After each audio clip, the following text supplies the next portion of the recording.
Calaroga Shark Media. Hey there, I'm Johnny Mac with your daily comedy news. On today's show, Bill Burr on his new special, Roy Wood about how much he curses or not and when.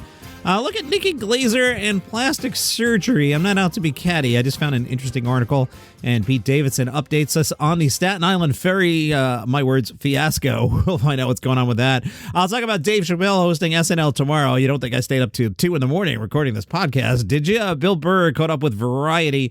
His upcoming special for Hulu is called Drop Dead Years, filmed in Seattle. Variety was curious how Burr picks a city. Burr said, if I've done one there before, how much I love a city, and if I feel like there's going to be a good amount of pushback from the crowd. When you're filming a stand-up special, there's cameras there, as people tend to be a little more agreeable.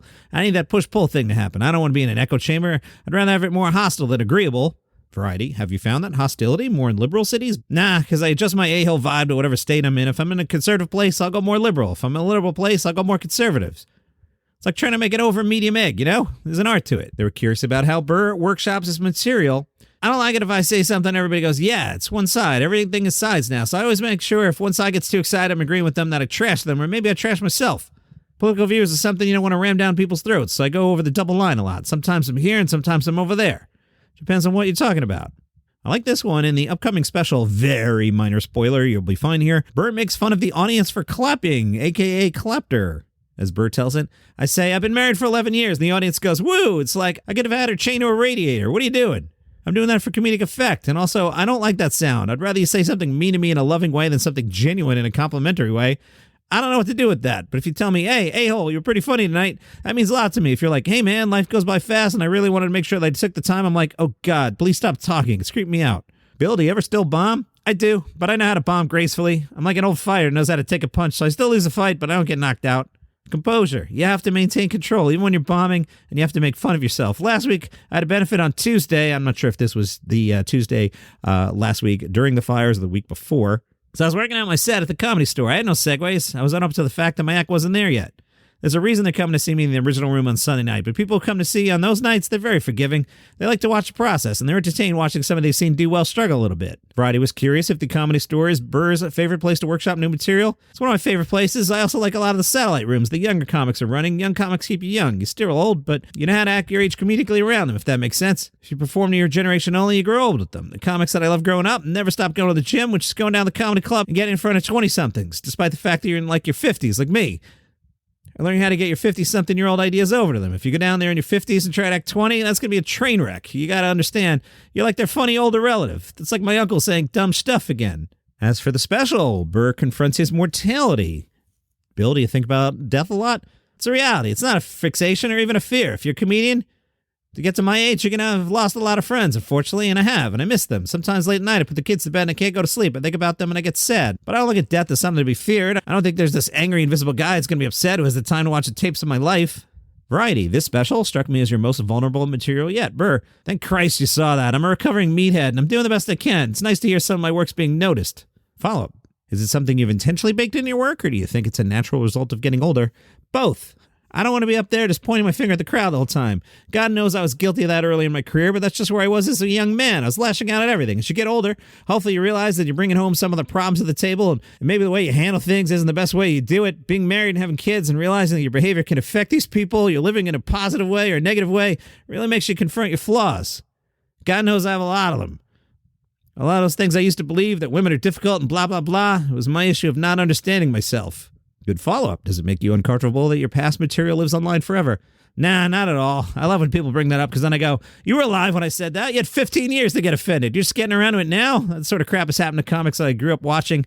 They did these jokes and generally everybody laughed, and the needle moves 20 years later and the same people who laughed act like they didn't. But the comedian gets frozen in time. All the comedian is showing you is where society was at this time. They feel like because they call out a comedian that made a joke 20 or 30 years ago, they're now an ally, and they're appeased of all their wrongdoings in society. So much of that stuff's cringeworthy. You're going to make your Instagram page dark for one day so you can be on the right side of history? That's all it took? You didn't even have to leave your house? Good stuff. We'll pick at that some more tomorrow. All right, so this next one, I saw and I clicked on it just as a civilian, and I saw that Life and Style mag had posted, has Nikki Glaser had plastic surgery? photos of the comedian's transformation through the years. And I was like, all right, I'm not going to do that on the podcast. That's just being catty. But then as I read it, I thought it was pretty interesting. Nikki said on CBS Sunday Morning in December, so for January 2025, I was going to possibly have like a brow lift or some kind of really invasive surgery that I've been, looking into getting. My agents were like, so this operation, is there any way you could push it till maybe the second week in January? The article pulls out some previous quotes. In 2017, Nikki tweeted, I know I'm too young for it, but I've had tons of plastic surgery on my face, not to look younger or prettier, but to look Von Trappier. They have a photo of Nikki in 2017 and 2016, and I believe her tweet at no pun face value. In 2019, Nikki told Howard Stern that she planned to get plastic surgery someday, face stuff in particular. Quoting Nikki here, everyone whose face you like, every celebrity you like, they're naturally beautiful. They've all had stuff done, so just little things here and there. I think I might get my lips done next week. The lip thing you do, and it's not permanent, just a little plump. Howard tried to convince her not to do it, telling Nikki she'd look like a clown. Nikki said, I'm canceling my appointment. Thank you. That's all I needed to hear. According to Life and Style, Nikki had some work done on her vocal cords in 2022. She wrote on Instagram, basically, my voice is fried and I'm having it repaired. I'm so excited about this. It's not going to be painful and it's going to change my life. The only bummer is that recovery from this operation means I won't be able to speak for 3 to 5 weeks, not a word. And so, unfortunately, I have to move some September, October stand-up dates to 2023. Thank you for understanding. Talk to you then. Wow, imagine not being able to speak for 3 to 5 weeks. Yikes. And then during the Golden Globes, she did some jokes about plastic surgery. One of them, I love where you put your cheekbones. I, too, drink a lot of water. I don't judge. I do it now, too. That apparently a hint at her own experience with getting cheek filler. So who knows? Just thought it was an interesting read. The Wall Street Journal asked Pete Davidson what his most prized possession is. Pete said, I have a pair of my dad's shoes from when he worked in the firehouse, his boots. That's always going to be my favorite thing. But the coolest thing I have that's not family-oriented is 2 handwritten letters that Johnny Cash wrote. Now, early in the week, I shared that Pete treasures a letter he has from his father. That really stuck with me all week, and I'm thinking of writing my children letters on their birthday this year. Maybe it might not mean a lot to them in 2025, but it might mean a lot to them in 75? I, of course, will be 106 years old that year, still hosting this podcast.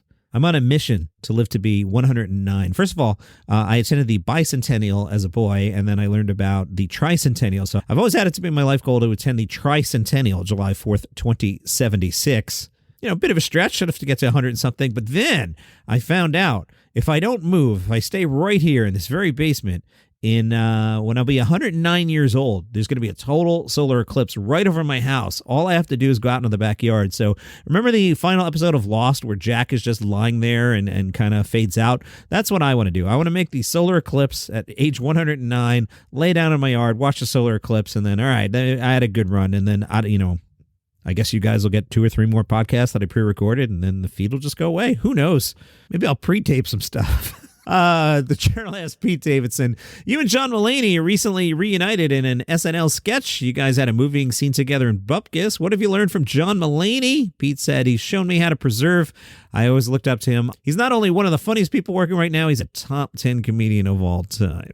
Should I parse that now? I'd have to sit and make a list. But he's just not, right? I mean, he's just not. I'm not saying bad, but I don't think he's top 10 all time. And again, define comedian. Are we putting Lucille Ball, Bob Hope, and, Richard Pryor in the same bucket? Or they do different things? If we look at pure stand-up, see, now I want to do this. Oh, I'm so distracted. Okay, let me pull up a list of somebody else's list of the top comedians of all time and see if we can get to 10. All right, just so I have a list to work off. Rolling Stone's 50 best. You go right down to the bottom. I'm going to get all distracted here. Richard Pryor, yep. George Carlin, yep. Lenny Bruce at number 3. CK, pre-canceled. CK's probably better than Mulaney still. Chris Rock. Joan Rivers. Joan Rivers is better than Mulaney. Seinfeld, clearly better than Mulaney. Bill Cosby, despite other parts of his resume, if we just look at him as a stand-up, better than Mulaney. Chappelle. Down here, they got 17 Bill Hart, 18 Kevin Hart, 19 Albert Brooks, Newhart, Eddie Murphy for 2 albums, Rodney. I'm all the way down to the 50s now. I'm not sure I've named 10 comedians better than John Mulaney. Is John Mulaney in the top 10? No, he can't be right. Okay, that's a topic for the Facebook group, a Daily Comedy News podcast group. I will post that and schedule it. Where were we? Pete Davidson was saying, Mulaney's a top 10 comedian of all time, and I watched him as he took it on the chin a couple years ago and had to completely revamp his life. I'm kind of in the midst of that right now, and he's been helping me so much. It was so inspiring to watch him beat his addiction, become an even bigger comedian, go on an arena tour, start a family. He's so happy now, and it looks effortless, but it's not. And I got to say, he's always had my back, and he's always there. Not a lot of people are for me. I'd say it's just him, Lorne Michaels, and Machine Gun Kelly. Pete, you recently said that you made $3,000 an episode during SNL. Went viral. Pete said it was pretty humiliating that it went viral. I mean, I hate today's world because it was a shoot for SNL and 30 other people answered something and it wasn't planned. I was just walking to my dressing room and someone threw a camera in my face and was like, "What'd you buy with your first paycheck?" And I was like, "Yeah, we don't get paid a lot." I wasn't really thinking of it. And then I woke up to a bleeping S show. Nobody was mad or anything, but that's not what I want out there. I'd rather it be a trailer for a movie or here's what I'm working on. The last year or so, I kind of laid low. I don't go out. I don't do anything. I'm just trying to make it all about the work. The Journal asked about the Staten Island ferry. When's it going to be up and running? Pete said, "We do have, believe it or not, an in-depth plan. Every day I get asked about this bleeping boat, and we're raising the funds. We're going to do a floor at a time. There's a full plan in motion, and meanwhile, people are renting it out." All right, we're unexpectedly long here on a Sunday because I went off on the Mulaney top 10. I still don't. All right, Hope, Pryor, Carlin. This is not in any particular order. That's 3. Seinfeld, Joan Rivers is 5. Chris Rock. Let me ask you a question. Is Nate Bargatze better than John Mulaney right now? Yes. So is Nate Bargatze in the top 10 of all time? Oh, my God. Don't open this can of worms, John. That's holiday filler. We just did 16 pre-tape shows. Save this for a holiday weekend when you don't want to work on Sunday. Okay, I'll save it. Roy Wood Jr. talked about his philosophy of using the N-word and curse words in jokes. Roy said, "I try to use it in scenarios if I'm impersonating the person who would have said it, or if it's a feeling of exasperation. So I'm not just going to say frickin' or gosh darn. That just for me doesn't work. I've resigned myself to the truth, though, that certain words are going to nail the chalkboard. Certain people don't like those words, and if that's the case, then I'm not sure if everything I do is going to be for you. And that's fine when done properly. A comedy booker told me ages ago, this was the late 90s, she said, profanity should be the seasoning, never the main ingredient. So I curse way more when I'm first starting a joke, and a lot of that is just nervousness and curse words because words. Like you saw me in a comedy club working new material versus when it's polished, it's night and day. And so you have all these curse words and there's scaffolding, and then you slowly start taking the sport beams away to see that whether or not the joke is really funny. Roy says you have to stay grounded. You have to know what regular people are going through. You can't do that by living in an Uber Blacks your entire life. I consider comedy to be a form of journalism. Living anthropology in its highest form. You do anthropology on things that are still alive, things that are still evolving. So you have to be immersed in that. You have to be yourself in that a little bit. So yeah, take the train. Talk to regular people. That's the one thing I always loved about The Daily Show was the conversation with people. It's the thing I miss the most about morning radio more than anything. It's talking to strangers. Every day I got to talk to anywhere from 8 to 10 regular people just going on about their life, and you understand their concerns and what they're going through, and that becomes the things that I could take and put on stage because now you have an opportunity in a way to be a voice of connection. And to bump a few things to tomorrow. Before we go, let me tell you that Lorne Michaels has donated a collection of his work on SNL and more to the Harry Ransom Center at the University of Texas.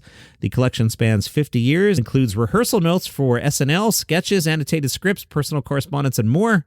The archive covers Lorne's early writing on shows like Laugh-In and The Phyllis Diller Show, as well as on shows like Kids in the Hall and movies like Wayne's World. A special exhibition live from New York, The Making of Lorne Michaels, will be on display at the center from September 20th through March 15th of 2026. And that is your comedy news for today. If you missed yesterday's interview with Larry the Cable Guy, interview's not the right word. We had a conversation. He was fantastic. Please go back and check out Larry the Cable Guy in Saturday's episode. Tomorrow, big inauguration, so we'll talk about that a little bit, but we'll keep it light. We'll do normal daily comedy news, and I'll talk about Chappelle on Saturday Night Live. If you enjoy the program, tell a friend about it. Hopefully they'll like it too. And if you'd like this program without commercial interruption, there's a link in the show notes. I'll show you how to do that. If you're on Apple Podcasts, click that banner. Try it for free for 30 days. All right, see you tomorrow.